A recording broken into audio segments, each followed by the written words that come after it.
Hello, my name is Lisa Bond, and I'm here to start a small group to discuss how statistics and research of a human services organization can be improved. Our code of conduct is as follows. Number 1, be respectful and open-minded of others' contributions. Also, express yourself in an open manner without a hidden agenda and demonstrate respect. Number 2, no interrupting. Communication is the key to any good working group. Number 3, a minimum contribution from everyone in the group is encouraged. Different points of view are very important. Number 4, no one person is to monopolize the conversation and we're to have no crosstalk. Number 5, practice clear communication. Deal with any conflict immediately and be willing to communicate. Number 6, no profanity. Respect yourself and all the others in the group. Number 7, group members agree to be willing to be reasonable and to discuss any problems that the group may encounter. Now we're going to discuss the differences between listening and hearing. Listening is a process where you perceive the message, you interpret it, you decide what it means, and then you respond to it. It is an active process where you pay attention. Hearing is just involving the ears. You can hear and not understand.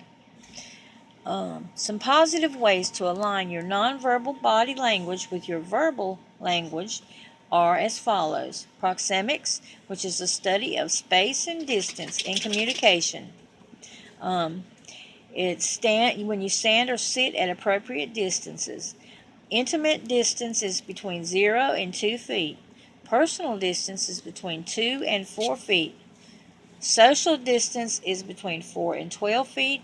Public distance is greater than 12 feet. Kinesics is the movement that takes place during interaction. It's your body posture and your facial movements, your eye movements, how you move your arms and your legs, how you move your eyebrows, folding arms, crossing legs, things like that.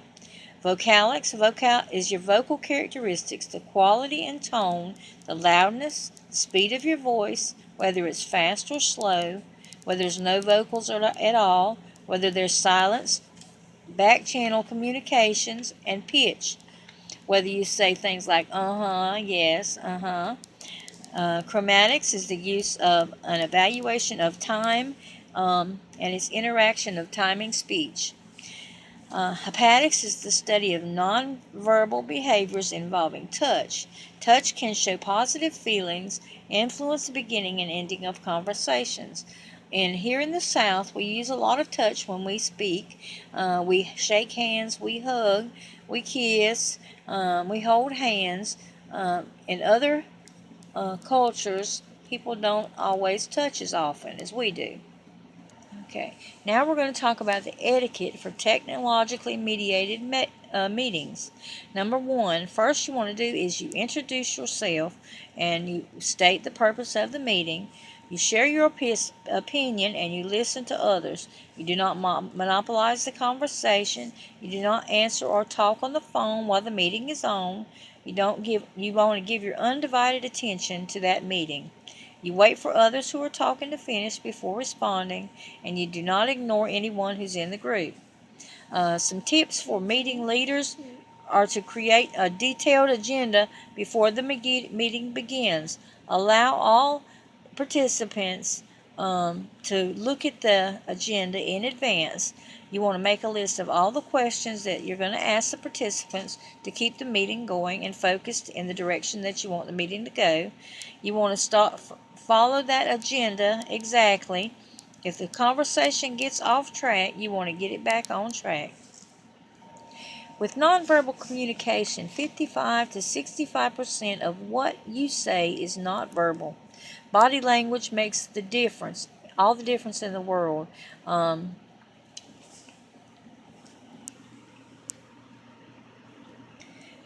In an online meeting, you want to make sure that you're on time, that you hold your meetings on time. Whenever you get in there, you want to get in there ahead of everyone else and make sure you set up everything, make sure all of your equipment is working. Make sure your microphones are working, and we don't want to have any background sounds. Want to have a good backdrop behind us when we're doing online meetings. You want to keep eye contact with everyone in the group. You want to give everyone in the group a chance to express their opinions and their views. But when an online meeting, you want to make sure that only one person is talking at a time, because with the microphones, you will not be able to understand each other if you have more than one person talking at a time. You want to be natural in your gestures. You don't want to have any unnatural looking movements. You don't want to touch your face a lot or lick your lips. And try not to do anything repeatedly if you can help it. You want to use some positive posture. You want to be sure of yourself. Demonstrate a good self-confidence. You want to watch your tone and mannerisms. You want to sound friendly, but not so friendly that you lose your authority. You don't want to mumble. It is better to be loud than to not be loud enough. Watch your words that you say repeatedly.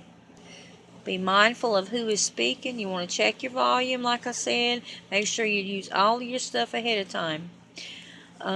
Before you start a meeting, you want to let everyone know, especially if it's an online meeting, let everyone know when the meeting is going to begin. You want to let them know that it's going to start in 5 minutes, let's say. You want to give 5 minutes for questions before the meeting gets started. Then when you want to get started on your meeting, you want it to go along as planned. Keep it short and sweet. Any socializing is to be kept till after the meeting is over. I appreciate you allowing me to do this video for you. It is the first video I've ever done. Please keep that in mind. And I hope you have a good day.